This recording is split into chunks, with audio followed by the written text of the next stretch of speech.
Welcome to What's Happening, the Calf Notes video series where we explore the story behind the media. Enjoy today's episode. This photo was taken in 2022 on a dairy farm in southeastern Paraguay, where I visited while attending a conference. Colonel Sommerfeld is a small city in southeastern Paraguay, but only a short drive from the world-famous waterfalls at Foz do Iguaçu. Let's fly to Colonel Sommerfeld.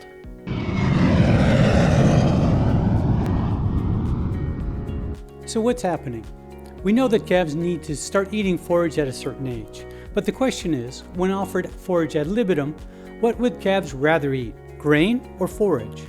Perhaps it's a bit like the question of what we would rather eat.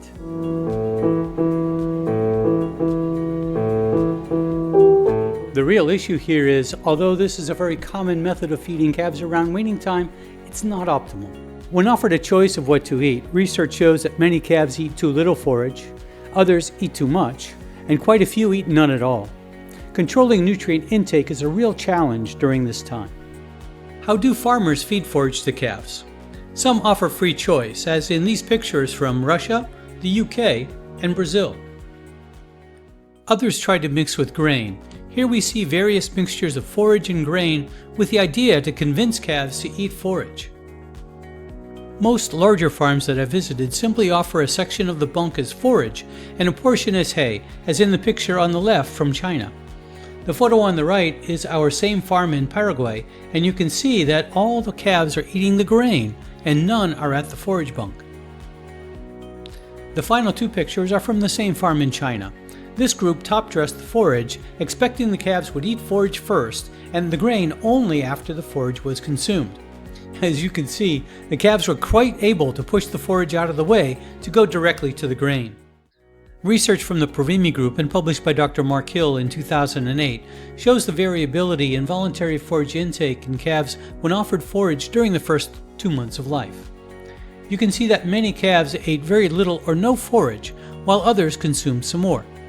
Canadian research suggested that when calves ate more than about 100 grams per day, that the risk of rumen acidosis was lower.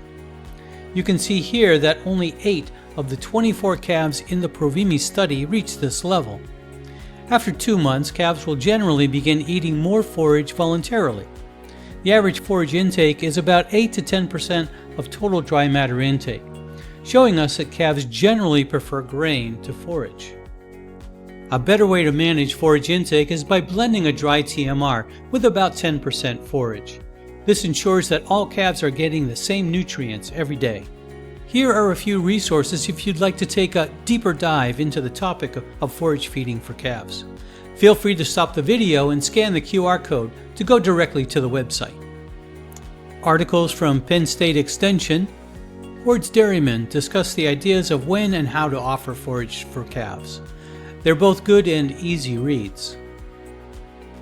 If you want to go really deep into the topic of forage and fiber intake in calves, here's a recent article that I published in the Journal of Dairy Science that discusses voluntary forage intake.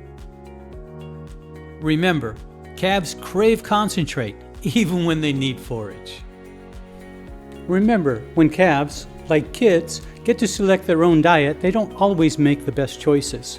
We can manage their nutrition better than ad libitum forage. Well, that's it for today. Thanks for watching, and see you next time.